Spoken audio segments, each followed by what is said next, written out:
Acque sempre più agitate in casa PD ad Agrigento, il malessere manifestato qualche giorno fa dal capogruppo di Aula Sollano, Angela Galvano, nei confronti dell'amministrazione Firetto non sembra essere stato troppo gradito dal consigliere Gerlando Riolo, che è anche assessore nella giunta di Palazzo dei Giganti. E così, dopo la presa di posizione della segretaria cittadina Silvia Licata, che facendo proprie le preoccupazioni della Galvano ha annunciato anche un urgente incontro con i vertici del Partito Democratico per stabilire la linea di condotta futura, l'esponente dell'esecutivo PD ha deciso di farsi sentire e anche con una certa vena polemica. Ecco le sue parole affidate ad una nota stampa. Stupisce non poco apprendere da un comunicato che il circolo, piuttosto che occuparsi del congresso, discuta delle strategie politiche del partito rispetto ai rapporti con la maggioranza consiliare e con l'amministrazione attiva. Non è indifferente notare, prosegue ancora Riolo, che il Partito Democratico al Comune di Agrigento fa parte della maggioranza a pieno titolo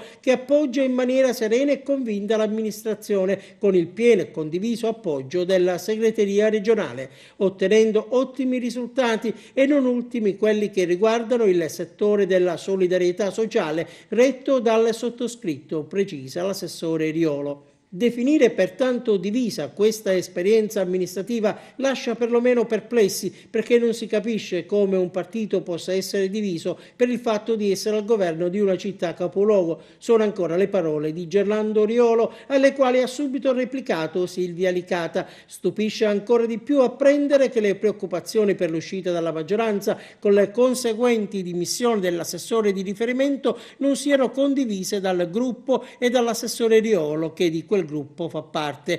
Queste scomposte reazioni, spiega la segretaria cittadina del PD, evidenziano nervosismo, quindi dobbiamo preoccuparci veramente. E sulla diatriba in corso si registra l'intervento del segretario provinciale Giuseppe Zambito. Apprezzo il lavoro fin qui svolto dall'assessore Riolo e la sua disponibilità al confronto, dice. Tuttavia non posso non evidenziare che lui nel comunicato diffuso faccia riferimento all'appoggio della segreteria regionale, affermando che agisce in accordo con essa. Avrei preferito che Riolo si vantasse dell'appoggio della città e dei suoi cittadini e del sostegno del circolo locale. Qualcosa non torna, ammette Zambito, che poi aggiunge: evidentemente questa sua affermazione non è casuale, ma esprime una verità.